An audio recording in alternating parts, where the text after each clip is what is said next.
काश्मीरमधली एक महत्त्वाची आणि तितकीच मोठी बातमी समोर येते। संशयित दहशतवाद्यांचं स्केच आता जारी करण्यात आलेलं आहे। दहशतवाद्यांकडून कसून त्यांचा शोध सध्या सुरू आहे।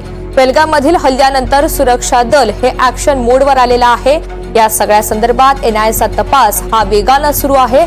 ते पथक त्या ठिकाणी पोहोचलेलं असून संशयित दहशतवाद्यांचं एक स्केच आता जारी करण्यात आलंय।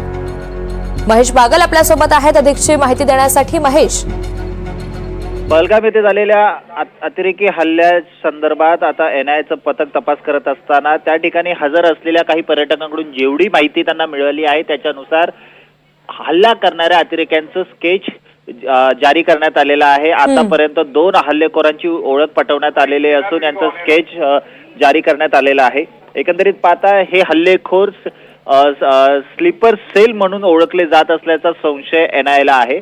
पाकिस्तानमधून या स्लीपर सेलला ऑपरेट केलं जात होतं, मात्र जे एकूण 6 अतिरेकी होते त्यामधल्या 2 जणांचं स्केच आता समोर आलेलं असताना इतर जे अतिरेकी आहेत त्यांच्याबद्दलची माहिती गोळा करण्याचं काम एनआयएचं पथक आणि स्थानिक पोलीस प्रशासन करत आहे। एकंदरीत पाहता हा जो पहलगामचा हल्ला होता हा फार मोठा होता।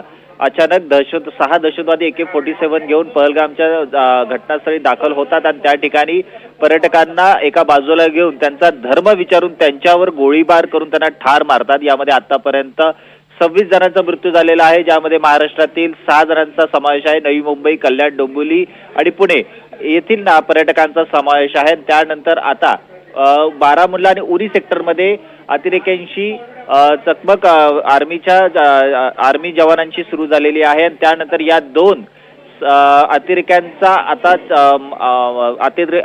आता तपास केला जातोय। ते कुठे लपून बसलेले आहे त्याचा शोध घेतला जातोय आणि त्या प्रकारचं स्केच सुरक्षा यंत्रणांनी जारी केलेला आहे।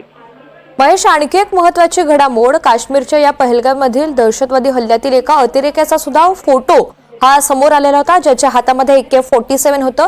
त्या ज्या 2 लोकांचा फोटो सध्या स्केच जारी करण्यात आलेला आहे त्याचा त्यामध्ये समावेश आहे का, याची काही प्राथमिक माहिती मिळते?